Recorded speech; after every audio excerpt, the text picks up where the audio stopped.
Brought to you by TechnoSpark 20 series smartphones. कि अगर 10 साल में मनोज तिवारी जी ने काम किया होता तो 40 डिग्री के तापमान में उन्हें उन इलाकों में जाने की जरूरत नहीं पड़ती जहां वो कभी गए ही नहीं 10 साल। वाह वाह वाह, थैंक यू वेरी मच। हम लगातार जनता के चरणों में जाते रहते हैं। कांग्रेस प्रत्याशी जी, ये आपने क्या कह दिया?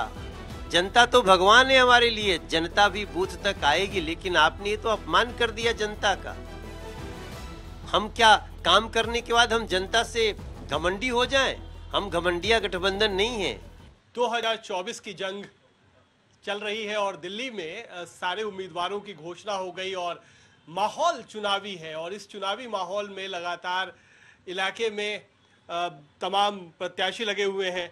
एकमात्र बीजेपी के ऐसे सांसद हैं जिनका टिकट इस बार रिपीट हुआ है। मनोज तिवारी जी हैं हमारे साथ, नॉर्थ ईस्ट दिल्ली से प्रत्याशी भी हैं, सांसद भी हैं। मनोज जी, जो आपके सामने उम्मीदवार हैं कन्हैया कुमार, ये कहा जा रहा है कि इस बार सबसे हाई प्रोफाइल सीट आपकी हो गई है और सबसे हाई प्रोफाइल मुकाबला इसी सीट पर देखने के लिए मिलेगा। आप इसको किस तरीके से देखते हैं? मैं इसको बहुत इंटरेस्टिंग देखता हूँ। इंटरेस्टिंग इसलिए है कि जो बहस हम बहुत लंबी लंबी टीवी इंटरव्यू, बड़े बड़े मीडिया, डिजिटल प्रचार से नहीं कर सकते थे, वो हमारे क्षेत्र और क्षेत्र के साथ साथ, चूंकि दिल्ली है, ये एक बड़ी साजिश को ये देश समझ पाएगा और हमारा लोकसभा क्षेत्र समझ पाएगा, जिनको प्रत्याशी बनाया है कांग्रेस ने और आम आदमी पार्टी दोनों ने। तो प्रत्याशी बनाने में ही आम आदमी पार्टी और कांग्रेस ने अपना पूरा परिचय दे दिया है।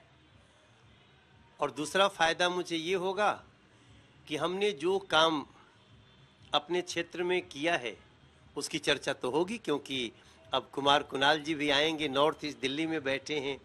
ये हमारे उदय कौशिक भाई साहब का, जो हमारे कैलाश मानसरोवर यात्रा और ये जितने दिल्ली का धर्म संबंधी पूरा क्या बोलते हैं भैया उसको, हाँ, तीर्थ यात्राओं का सब कार्य देखते रहे हैं। और यहाँ पे आप आएंगे तो आपको भी पता चलेगा कि किस तरह से मनोज तिवारी ने उस नॉर्थ ईस्ट दिल्ली को नरेंद्र मोदी जी के आशीर्वाद से सजाया है, जिसको कांग्रेस हमेशा इग्नोर करती रही है। अच्छा, एक बात आ रही है, आपने भी कहा कि एक तरीके से धर्म पर भी जोर है।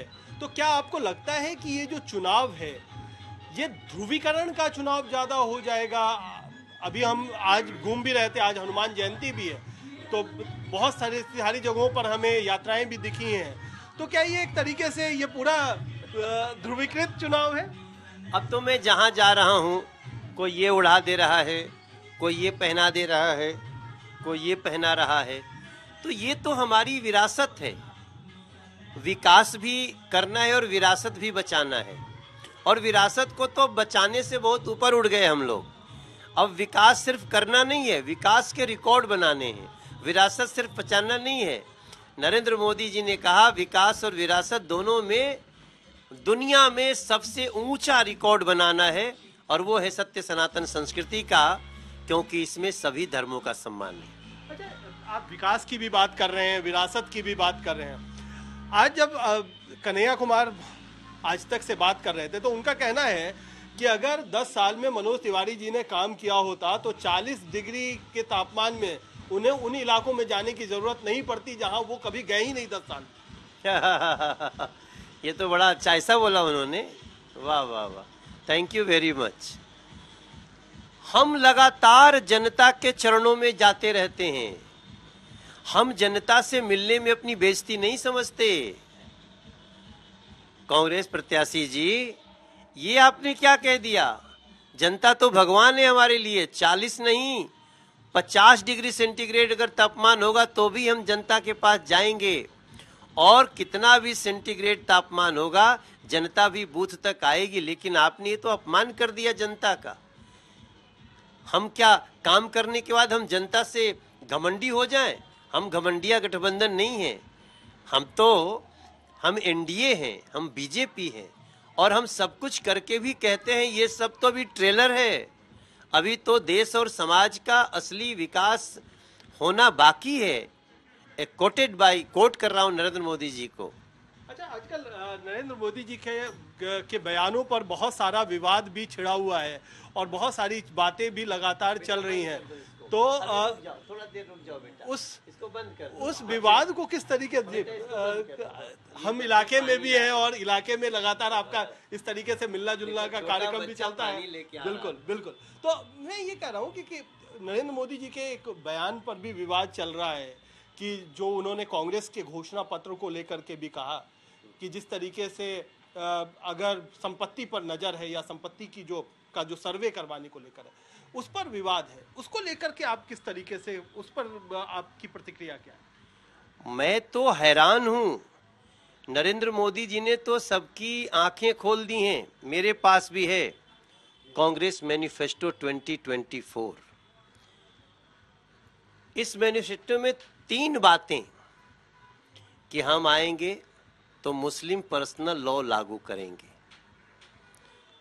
ये देश संविधान से चलना चाहिए, यूनियन सिविल कोड से चलना चाहिए, या फिर मुस्लिम पर्सनल लॉ से चलना चाहिए। दूसरा, उन्होंने कहा है कि हम मुस्लिम स्टूडेंट्स को स्पेशल स्कॉलरशिप देंगे। मुस्लिम स्टूडेंट्स के साथ साथ हिंदू, सिख, बौद्ध, जैन, पारसी, ईसाई, इनको क्यों नहीं? ये कैसे आप डिस्क्रिमिनेशन कर रहे हैं?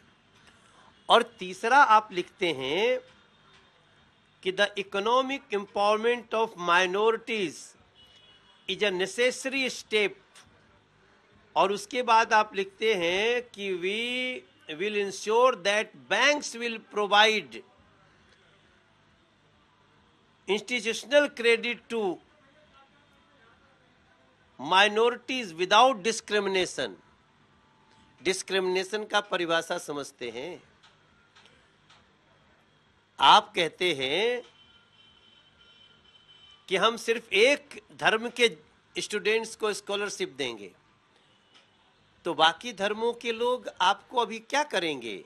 और वो भी जिस धर्म को आप देने की बात कर रहे हैं, उस धर्म को आज तक आपकी सरकार थी तो आपने क्या दिया? लेकिन माइनॉरिटीज में एक सवाल है। माइनॉरिटी में तो मुस्लिम के साथ जैन भी आते हैं, सिख भी आते हैं, बौद्ध भी आते हैं। उसमें तो माइनॉरिटी में तो सब आते हैं ना, तो इसमें तो माइनॉरिटी वर्ड है, तो उस पर आपको आपत्ति है या आपको मुस्लिम पे आपत्ति है? नहीं, उनका माइनॉरिटीज मतलब मुस्लिम। वो खुद उनके प्रधानमंत्री रूप में मनमोहन सिंह जी कह चुके हैं कि minorities means Muslim. This is the line said by honourable Manmohan Singh ji, ex prime minister of India. और इसलिए हम इसको कोट कर रहे हैं। तब जब मोदी जी कह रहे हैं कि भाई आप बैंक में जो प्रॉपर्टी आप समीक्षा कराएंगे और सारी प्रॉपर्टी को आप वहां बांट देंगे, ये आप देश को क्या कह रहे हैं? आप मैंने जिनके ज्यादा बच्चे हैं उनको आप बांट देंगे। और ये आज तो देखिए, हमें कुछ नहीं कहना, मोदी जी ने कहा है। मोदी जी जब भी कुछ बोलते हैं बहुत रिसर्च के साथ बोलते हैं। और जो ये कांग्रेस ने जो ये बात कह दी है, इस देश के लोग क्या हस्र करेंगे। जो हमारे देश में तमाम महिलाएं कुछ न कुछ गहना आभूषण बचा के रखती हैं, आप उनका सब कुछ छीन करके और ज्यादा बच्चे वालों को बांट देंगे? कोई बात नहीं, आइए, देश की जनता आपको जवाब देगी। अच्छा, फिर वापस लौटते हैं आपके इलाके पे, नॉर्थ ईस्ट दिल्ली पे। नॉर्थ ईस्ट दिल्ली सबसे पिछड़े इलाकों में एक है, ये तो आप भी मानेंगे दिल्ली भर के। तो इसमें क्या आपको लगता है कि ये आपके सामने चुनौती बन के आएगी, क्योंकि सबसे पिछड़े इलाकों में है, आप 10 साल सांसद हैं, तो जो आपके विरोधी हैं वो इसके पिछड़ापन का मुद्दा उठाएंगे कि अगर आप 10 साल से सांसद हैं तो भी ये पिछड़ा क्यों है? आज तो आप आए हैं बाय रोड ना, तो आज आपको बाबरपुर तक आने में, आप अगर सपोज कीजिए इंडिया गेट से चलते हैं तो आप सबसे ज़्यादा नॉर्थ ईस्ट दिल्ली में पहुंचेंगे।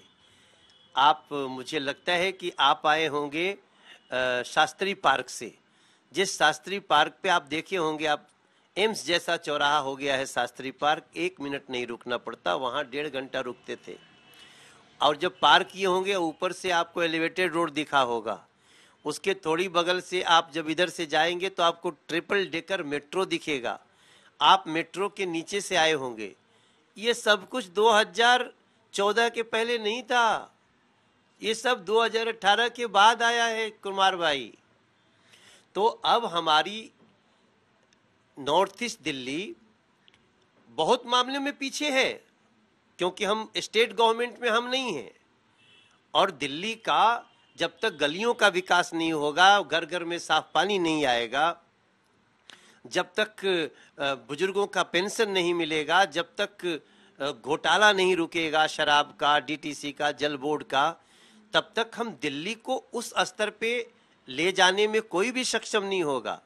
लेकिन जितना केंद्र सरकार का काम था, आप अभी वापस लौटिएगा, सिग्नेचर ब्रिज होके जाइएगा, आप यहाँ के ट्रिपल डेकर मेट्रो को देख के जाइएगा। ये सब कुछ यहाँ पहली बार रेलवे स्टेशन बना है, पहली बार मेट्रो आई है, पहली बार नदी पे बड़ा पुल बना है, पहली बार सेंट्रल स्कूल खुला है, पहली बार यहाँ पे रिवर फ्रंट बन रहा है, पहली बार यहाँ देश का सबसे लंबा एलिवेटेड रोड बन रहा है।